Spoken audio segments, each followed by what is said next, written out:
नमस्कार, प्रणाम, आदाब, सलाम दोस्तों, कैसे हैं आप लोग? उम्मीद करते हैं कि आप लोग अच्छे ही होंगे। दोस्तों आज क्लास 9th के एक्सरसाइज 8.1 के क्वेश्चन नंबर 5 को हम सॉल्व करेंगे।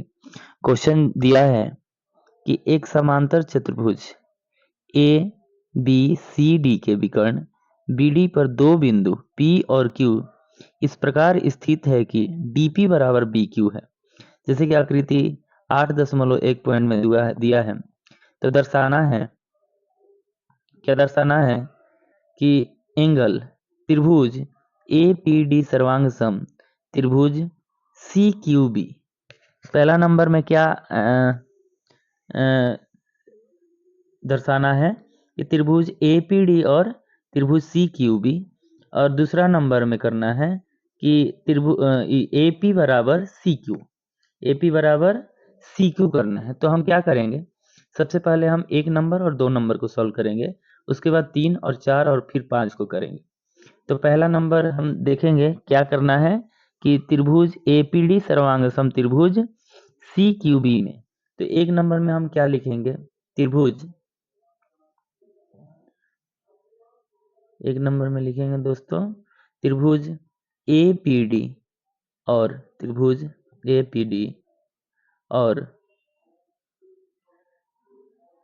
त्रिभुज CQB में, त्रिभुज CQB में थोड़ा सट गया है, तो त्रिभुज CQB लिखे हैं वहां पे। इसमें लिखेंगे जैसे कि दिया है कि APD और CQB में दिया है दोस्तों DP बराबर BQ। क्या दिया है, DP बराबर BQ क्वेश्चन से। तो हम लिखेंगे यहाँ DP बराबर BQ, DP बराबर BQ, और कारण में लिख देंगे दिया है। कारण में क्या लिख देंगे दोस्तों, दिया है। इसके बाद दिया है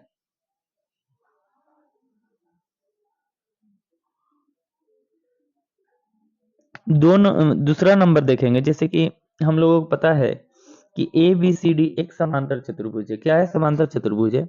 और समांतर चतुर्भुज में यहाँ AD है, AD और BC एक समांतर रेखा है। क्या है, समांतर रेखा, जिसपे B और D एक तिर्यक रेखा है। BD क्या है, तिर्यक रेखा है। तो त्रिभुज CQB और APD में क्या करेंगे, हम इसको मान लेंगे एंगल B के पास एंगल 1 और ऊपर मानेंगे एंगल 2। तो यहाँ मान लेते हैं क्या,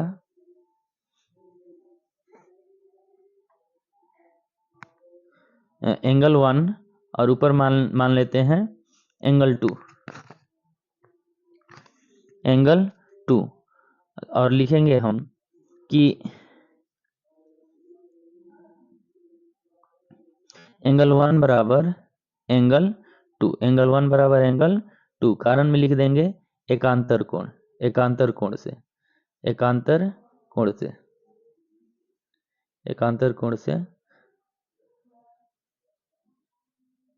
एकांतर कोण से क्या है, एंगल 1 और एंगल 2 बराबर है। और यहाँ ABCD एक समांतर चतुर्भुज है। समांतर चतुर्भुज की सम्मुख भुजाएं जो होती हैं बराबर होती हैं। तो दोस्तों यहाँ AD बराबर BC, हम BC को आसानी से बराबर कर सकते हैं। तो यहाँ लिखेंगे AD बराबर AD बराबर CB, AD बराबर CB, और लिख देंगे समांतर चतुर्भुज के सम्मुख भुजाएं, समांतर चतुर्भुज के सम्मुख भुजाएं, समांतर चतुर्भुज के सम्मुख भुजाएं।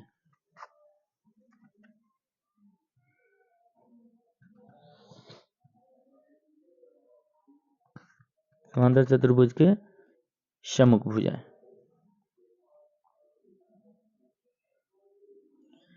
उसके बाद क्या है दोस्तों कि DP और BQ, DP BQ क्वेश्चन से बराबर है। तो वो एक साइड है, भुजा है। एंगल 1 और एंगल 2 कोण है। और AD और CB क्या है, भुजा है। AD CB भुजा है। तो हम यहाँ लिख देंगे त्रिभुज APD सर्वांग सम, सर्वांग सम त्रिभुज CQB, और साइड एंगल साइड से क्या है, ये सर्वांग सम है। साइड एंगल साइड से सर्वांग सम है। इसके बाद क्वेश्चन नंबर 2 है, जैसे कि त्रिभुज सी क्यू बी या फिर ए पी डी में एपी एपी और सी क्यू एपी और सी क्यू को क्या करना है, बराबर करना है। तो ऊपर साइड है, एपी जो है एक साइड है और सी क्यू क्या है, साइड है। और हम लोग को पता है कि जब दो त्रिभुज आपस में सर्वांगसम होता है तो उसकी सम्मुख भुजाएं जो होती है सीपीसीटी नियम से बराबर होता है। तो यहाँ हम क्या कर देंगे कि एपी बराबर सी क्यू, एपी बराबर सी क्यू को सीपीसीटी से क्या करेंगे, बराबर कर देंगे। लिख देंगे यहाँ पे सीपीसीटी, सीपीसीटी। ये हो गया दोस्तों क्वेश्चन नंबर 1 और क्वेश्चन नंबर 2। अब हम लोग चलेंगे क्वेश्चन नंबर 3 की तरफ। थोड़ा सा बाहर से हल्ला हो रहा होगा दोस्तों, क्योंकि वीडियो हम घर पे बना रहे हैं, तो उसके लिए हम आपसे माफी चाहेंगे। क्वेश्चन नंबर 3 है, त्रिभुज ए क्यू बी सर्वांगसम त्रिभुज सी पी डी। त्रिभुज ए जैसे कि ए क्यू बी, ए क्यू बी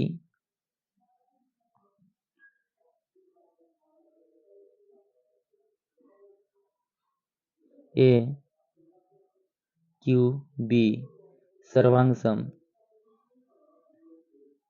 त्रिभुज सीपीडी, सीपीडी इसी को हम लोगों को सिद्ध करना है। तो हम लिखेंगे त्रिभुज ए क्यू बी, त्रिभुज ए क्यू बी और त्रिभुज सीपीडी में, त्रिभुज सीपीडी में। इसमें भी देखेंगे दोस्तों ए की बी और सीपीडी, इसमें भी दिया है डीपी इधर है और क्या है दोस्तों, बी क्यू इधर है। तो क्वेश्चन से हम क्या कर देंगे, पहला नंबर में लिखेंगे इसमें भी कि डीपी बराबर बी क्यू, इसमें भी लिखेंगे। जैसे कि ये हो गया क्या कि इधर वाला जो हो गया सीपीडी और उधर वाला हो गया है A B Q, A B Q. इसमें जैसे ये वाला साइड हो गया और उधर वाला साइड हो गया, ये क्या है, क्वेश्चन से बराबर है। तो हम लिखेंगे डीपी बराबर, डीपी बराबर बी क्यू दिया है, लिख देंगे दिया है, डीपी बराबर बी क्यू दिया है, डीपी बराबर बी क्यू दिया है। आगे लिखेंगे जैसे हम पहला में एंगल 1 और एंगल 2 को क्या किए, एकांतर कोण से बराबर किए हैं, ठीक उसी प्रकार हम क्या करेंगे कि इसमें एंगल 3 और एंगल 4 को रखेंगे और समांतर रेखा में जब दो समांतर रेखा के बीच में एक तिर्यक रेखा काटती है, एकांतर कोण से दो एंगल क्या होता है, बराबर होता है। तो इधर हो जाएगा एंगल 3 और इधर हो जाएगा एंगल 4 और इसको हम लिखेंगे एंगल 3 बराबर एंगल 4 और कारण लिख देंगे एकांतर कोण। कारण क्या लिख देंगे, एकांतर कोण। एकांतर कोण से क्या हो जाएगा, एंगल 3 और एंगल 4 दोस्तों बराबर हो जाएगा, एकांतर कोण से ये बराबर है। अब आगे जैसे कि हम लोगों को पता है कि ए बी सी डी एक समांतर चतुर्भुज है और समांतर चतुर्भुज के सम्मुख भुजाएं जो होती है आपस में बराबर होती है। तो यहाँ लिख दें, यहाँ लिखा जाएगा क्या कि यहाँ हो जाएगा कि ए बी बराबर सी डी, ए बी बराबर सी डी और पहला में जैसे सेम रीजन लिखे हैं वहीं यहाँ सेम कारण लिखेंगे। समांतर चतुर्भुज के सम्मुख भुजाएं क्या होती है, बराबर होती है। समांतर चतुर्भुज की सम्मुख भुजाएं क्या होती है, बराबर होती है। समांतर चतुर्भुज के सम्मुख भुजाएं, समांतर चतुर्भुज के सम्मुख भुजा बराबर होती है। तो ये हो गया क्वेश्चन नंबर 3। अब हो गया हम करेंगे क्वेश्चन नंबर 5 के क्वेश्चन नंबर 4 को सॉल्व। क्वेश्चन नंबर 5 के क्वेश्चन नंबर 4 को सॉल्व करेंगे, जो कि ए क्यू बराबर सी पी, ए क्यू बराबर सी पी। तो जैसे कि इधर दिया है, सॉरी एक मिनट दोस्तों, थोड़ा सा मिस्टेक हो गया है। इधर सर्वांगसम वाला हम नहीं लिखे, जो कि लिखना है त्रिभुज ए क्यू बी सर्वांगसम सी पी डी छूट गया है, तो इसको हम थोड़ा सा इरेज कर लेते हैं। इसके लिए सॉरी चाहेंगे आप लोगों से। एक मिनट,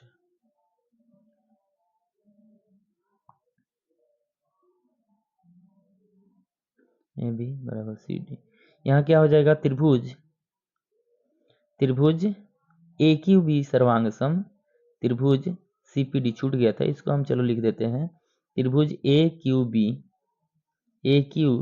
बी सर्वांग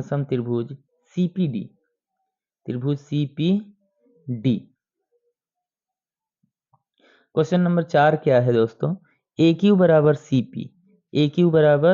सी पी।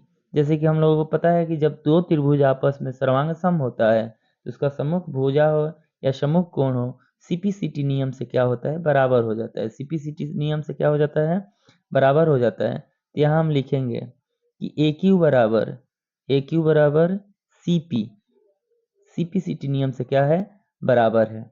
अब हम लोग क्वेश्चन नंबर 5 की तरफ चलेंगे।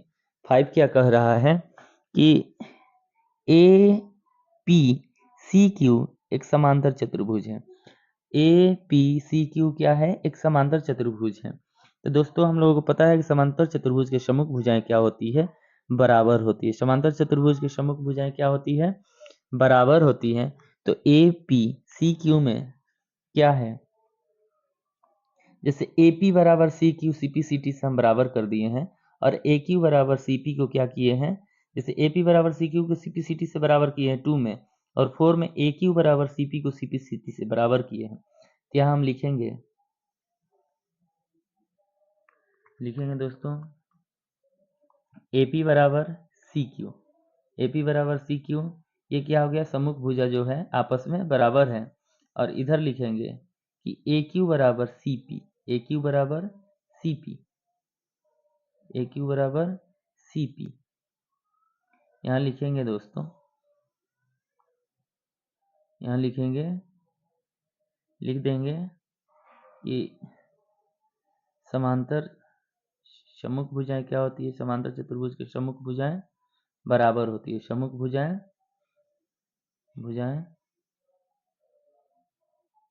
सम्मुख भुजाएं ए पी सी क्यू के बराबर है,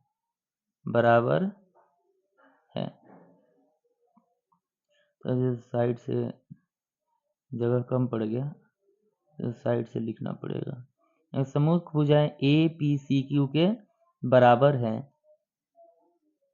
तो यहाँ क्या हो जाएगा, लिखेंगे अतः ए पी सी क्यू एक ए पी सी क्यू एक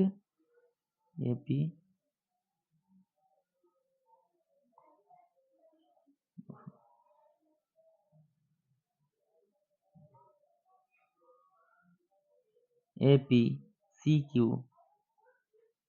एक समांतर चतुर्भुज है, एक समांतर चतुर्भुज है।